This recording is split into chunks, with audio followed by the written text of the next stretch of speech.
A fascinating use for Scan and Cut is creating custom applique designs. Today we have Vanessa Wilson, aka Crafty Gemini, with us, showing us how we can use applique designs to create a wonderful, adorable dust cover for your machine.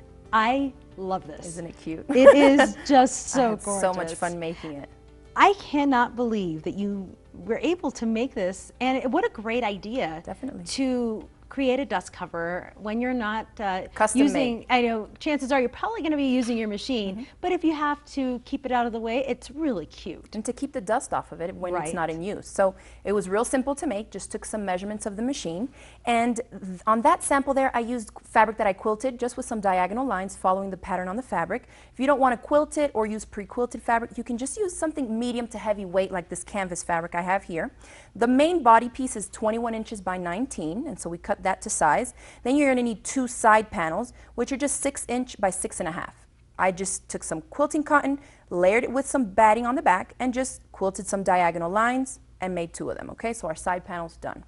Once you sew the three pieces together, you're ready to embellish it with the appliques. Which is the fun The best part. I love that. So we have our fabric, and it's backed with the fabric applique sheet. Awesome. I actually have some here, and I just want to pull them forward because I've used this, and I sew occasionally, but I find myself finding more sewing projects just so I could use this because it really is amazing. It makes it so much easier. It's like your own iron-on patch, Exactly. right? Iron-on applique. So I've selected one of the built-in flowers here, and I'm going to put it at 4 3/4 inch size, just what I've decided. You can change the size whatever you want. Click OK. It's set. We're going to click OK, and then we're going to hit the cut feature. We have already our blade adjusted, and it's going to go. So Great. the applique sheet, Liz, is super easy to use. There's a matte side and a glossy side, and all you do is take the fabric you're going to use, lay it with the pretty side down, glossy side of the applique sheet on that side of the fabric, and then you just press it in place with a hot iron.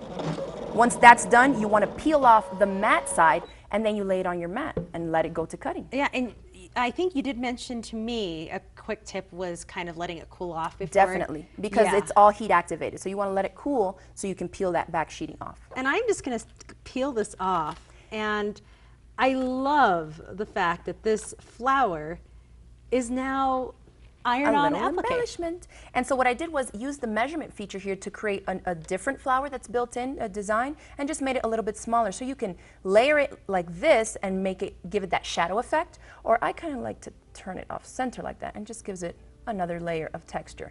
Then all you got to do is stitch around it if you want to. What I prefer to do, since we have that applique pressing sheet, is just press it right into place. And that will hold it tight. It sure will.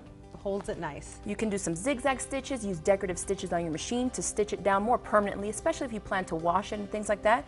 And then just the center here, we can fill it in. I have a few buttons, you can sew these on.